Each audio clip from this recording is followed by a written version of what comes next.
Bonjour à tous, nous nous retrouvons pour un tuto d'utilisation du logiciel EduAnat 2. Ce logiciel va vous permettre d'observer et d'étudier des IRM qui ont été réalisés au cours d'examens médicaux réels qui sont tous placés dans une banque à notre disposition. Quand nous ouvrons le logiciel EduAnat 2, nous avons trois écrans qui sont présents et qui correspondent à trois plans de coupe. Donc un plan axial, un plan sagittal et un plan coronal.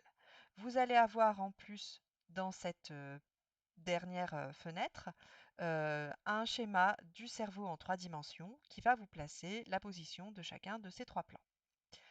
Alors, on va pouvoir utiliser ce logiciel pour utiliser des IRM uniquement anatomiques ou des IRM fonctionnels. Nous allons commencer par des IRM anatomiques. Donc pour ça, il vous suffit de demander au logiciel d'ouvrir une image anatomique et d'aller dans le dossier qui vous sera spécifié au cours du TP. Après un petit temps de chargement, vous avez donc une image qui apparaît. Alors j'ai choisi ici l'IRM d'une personne qui avait une tumeur au cerveau. Donc on a, ces 3 coupes qui apparaissent.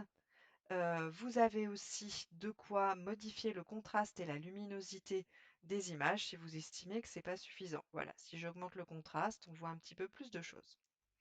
Alors vous avez aussi, ici une croix bleue qui apparaît, qui va vous permettre de viser une zone en particulier et des ascenseurs qui vous permettent de vous balader au niveau de la coupe. Donc vous pouvez vous balader sur chaque coupe différente.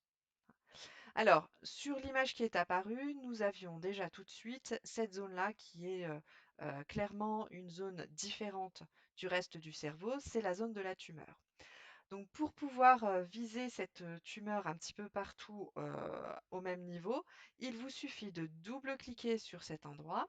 Vous avez la croix bleue qui va se placer à l'endroit où vous avez double-cliqué et les autres plans de coupe se règlent au niveau où vous avez cliqué vous.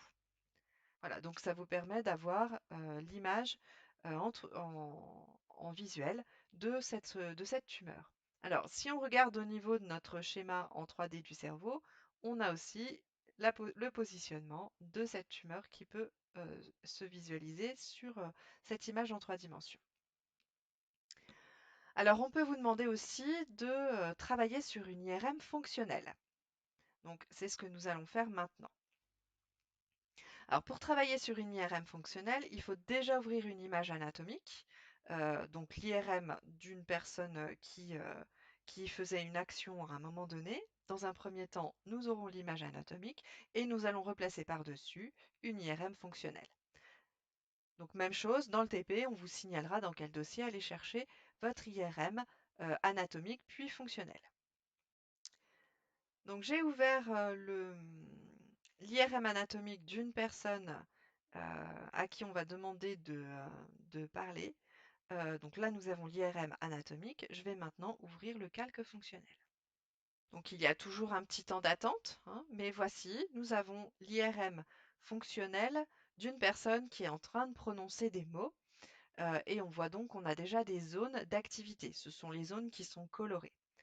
Alors, vous avez toujours la possibilité de modifier le contraste et la luminosité, et vous avez aussi la possibilité de modifier le seuil de sensibilité au niveau du calque fonctionnel.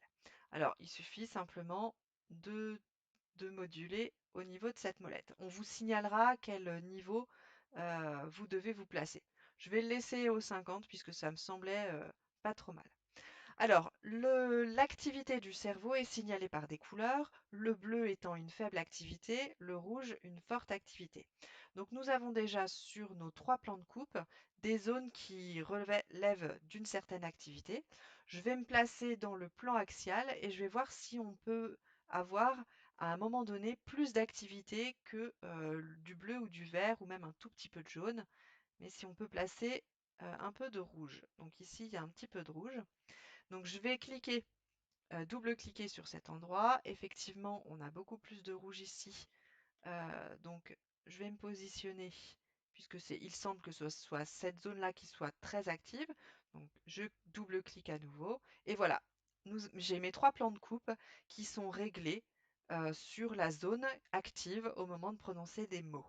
Et on peut vérifier ici sur notre schéma en 3 dimensions, hein, la position de la zone active dans la prononciation des mots.